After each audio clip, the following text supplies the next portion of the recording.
Greetings, this is Peter Alexander. The purpose of this video is to demonstrate the replace mesh function in Character Creator and the workflow from Blender. In the process, I'll provide a time-lapse of the robe creation. The process of making a fully functional, properly weight-mapped robe will be detailed in a future video, as it is a significantly more complicated effort. First, I'll start with a mostly bare character, except for his hair and sandals. I'm going to export this character using the Pose option in the Blender Pipeline add-on. I'm doing this so that when I import the clothes I'll be creating, they'll fit this pose as a starting point. In Blender, I'll import the character through the import function of the Character Creator Tools add-on.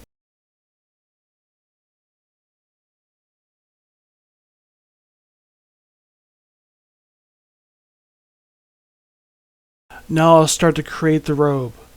I'm going to add a simple cube, then block out the shape of the robe. Then I'll add more detail through edge loops and subdivisions.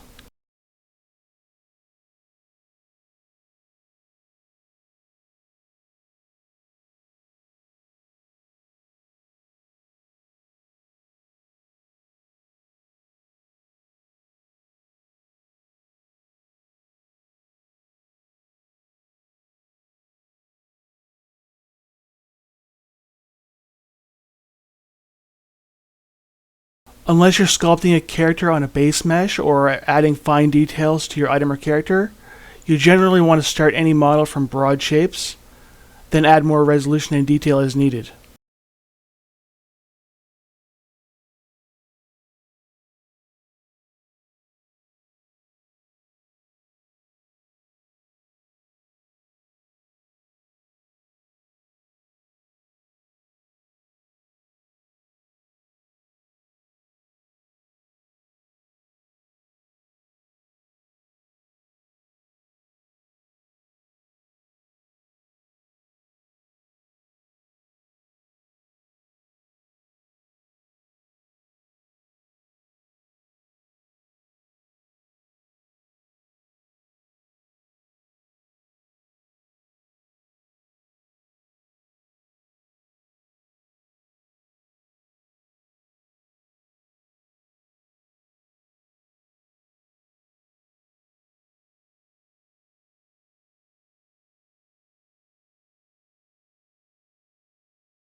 After blocking out the shape and adding resolution, I'll create some seams to generate the necessary UVs.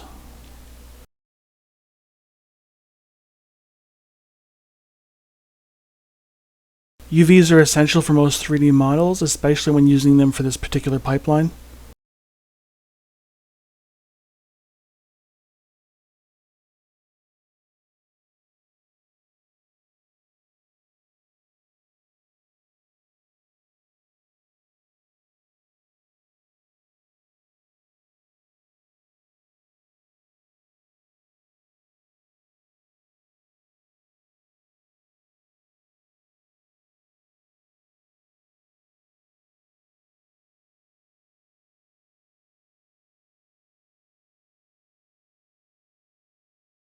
Although I'm using a paid add-on for some of these UV functions, you don't really need to do this. Except really for the quadrify UV island function, this is all native to Blender.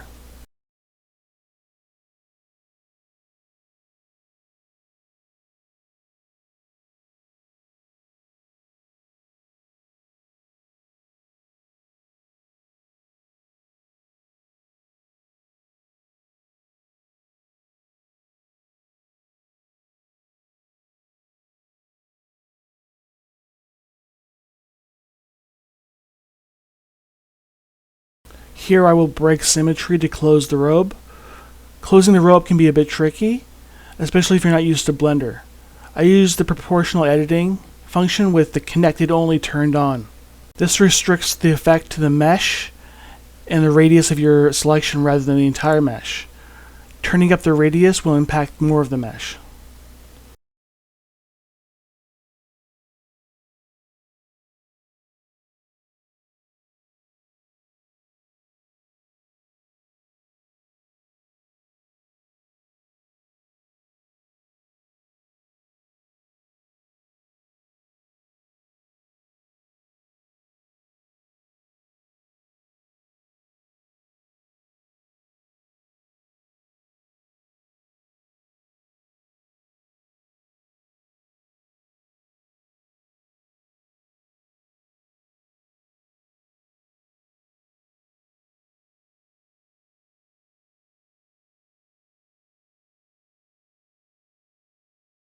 Once the robe is complete, I'll create a simple belt and cloak.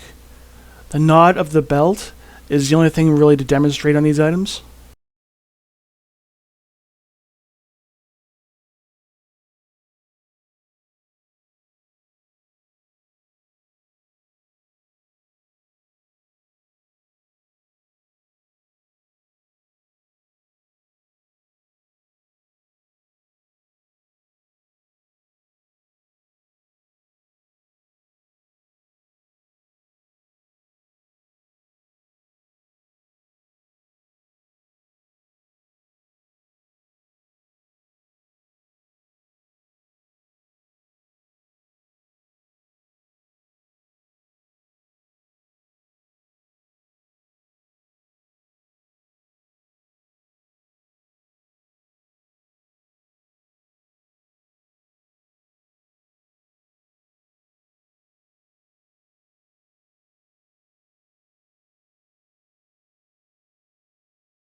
My advice would be to not try to tie the mesh into a knot, but rather use about 3 subdivided cubes and strips of polygons for the tied portion of the belt, or some variation of that.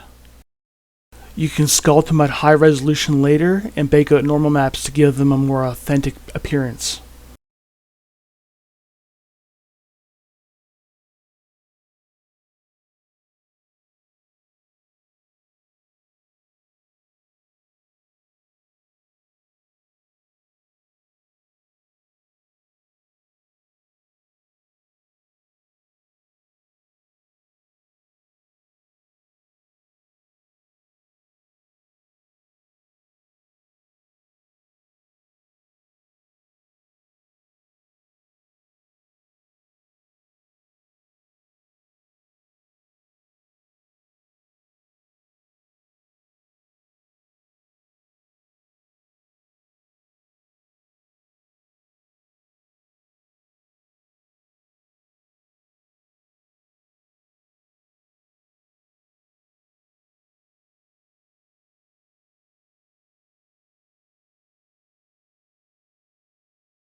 This setup is mostly complete, so I'll export each item as an accessory.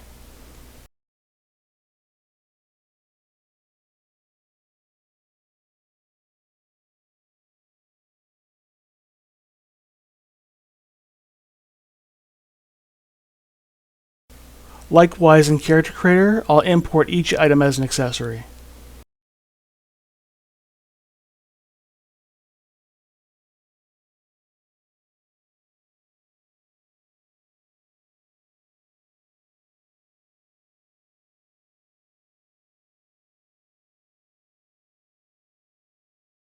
Then I'll use the transfer skin weights function to convert them to clothing. I usually use the dress preset for items that go past the knees, but it may not matter much, at least for the purpose of this demo.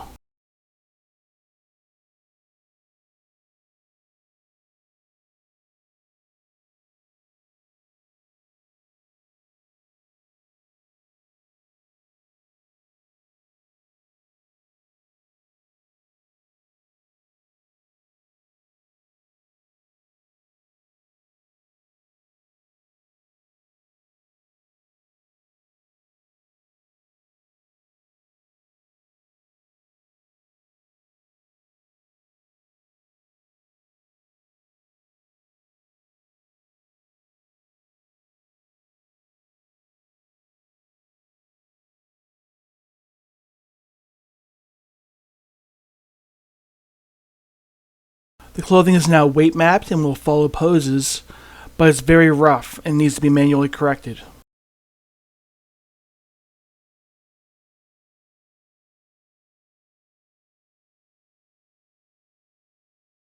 So again, I'm going to export this character with a pose using the Blender Pipeline add-on, which will also export all of the clothing items in pose.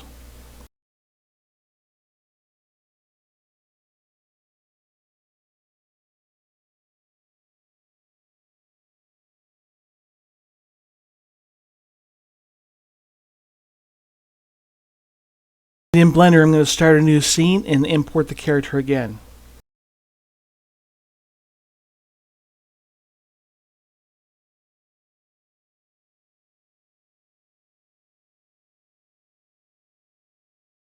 Now I'll adjust all of the items to prepare them for the Replace Mesh function in Character Creator.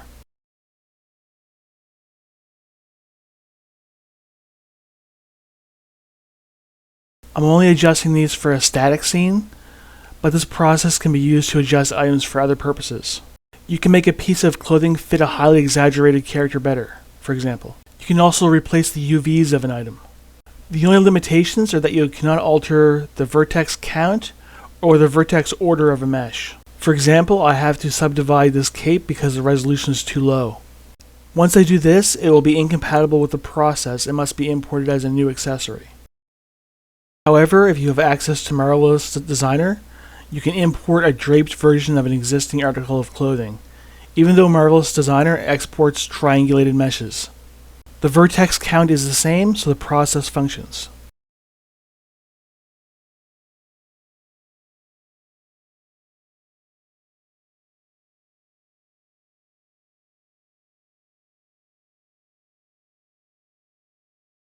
Using the multi-resolution modifier, I'm able to sculpt folds onto the clothing. Then, using the apply base function on the modifier, the base mesh will conform to the higher resolution version. After which I will bake some basic normal maps, which allows the lower resolution version to have the appearance of high resolution detail.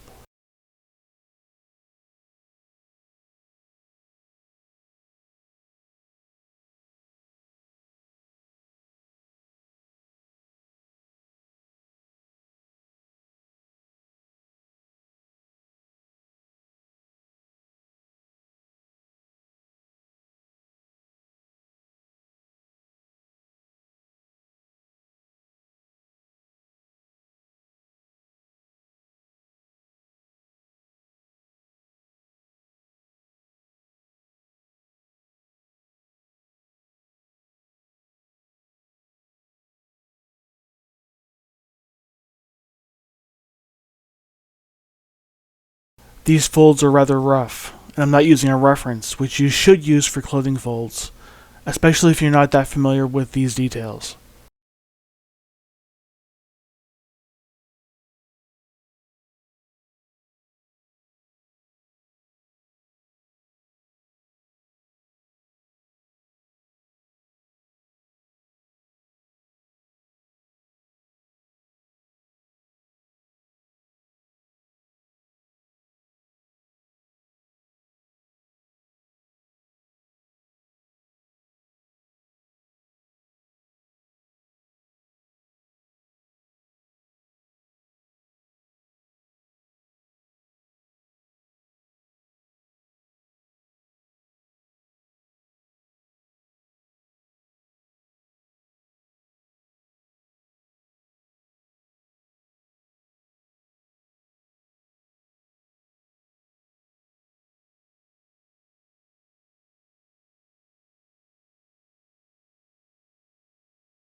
Here I'm using Affinity Photo, a Photoshop alternative, to create a texture map for my brush in Blender. It's a very basic diamond design, which I will export as a transparent PNG and use to paint this design onto the robe mesh in Blender.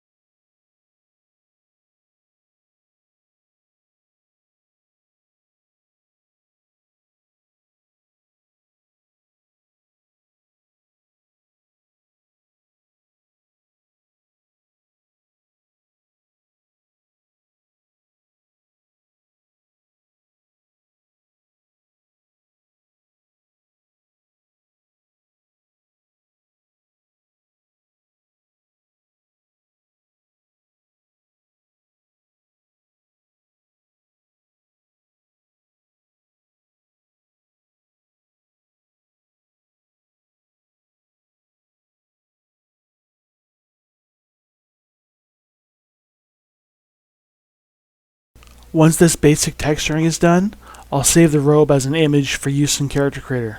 Now I'm switching the render engine to Cycles, as Eevee does not support texture baking. In my opinion, the process of baking maps in Blender is a little confusing and convoluted, but not that difficult once you understand it. The main thing you have to do is make sure you're in Cycles, select your mesh item, go into the assigned shader of that item, and create a new texture map. The texture baking will take place on this image. For normal maps, go to your multi-resolution modifier and make sure your sculpting level is on 0 and the render level is on a higher level, such as 3. Then click Bake with normals as your maps to be generated. Normal maps can be edited like any other image, but with certain rules regarding how the map works. If you want to remove detail from the normal map, sample the neutral blue in the image and paint over any unwanted distortions.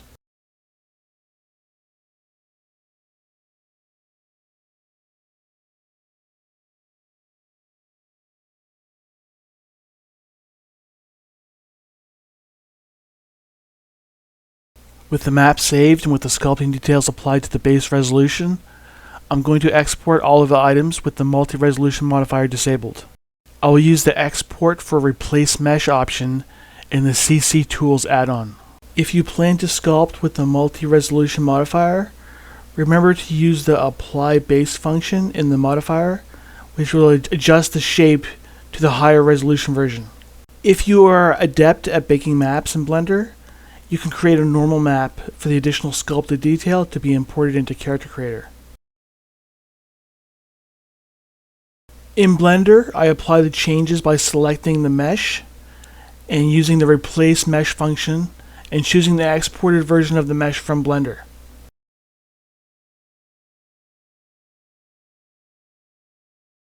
As you can see, the mesh is now fixed, at least for this pose. I will now apply the textures that I saved from Blender. The normal map ended up being a little too strong, so I dialed it down a bit. For the belt, I will do the same thing. In this use, the replace mesh function only transfers vertex positions. If I needed to, I could also use it to replace the UV space of the mesh. As I mentioned previously, I subdivided the cape so that it was no longer compatible with this process. I only re-imported it in the final render as an accessory, which you can see in the final render.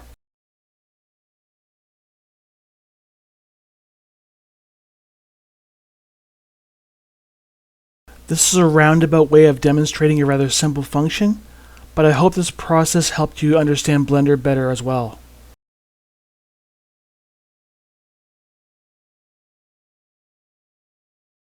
And with that, I'll end this demo. Keep an eye out for future videos, and if there's something you're having trouble understanding that involves Character Creator, feel free to drop a comment and I'll do my best to include it in future videos. Thanks for watching.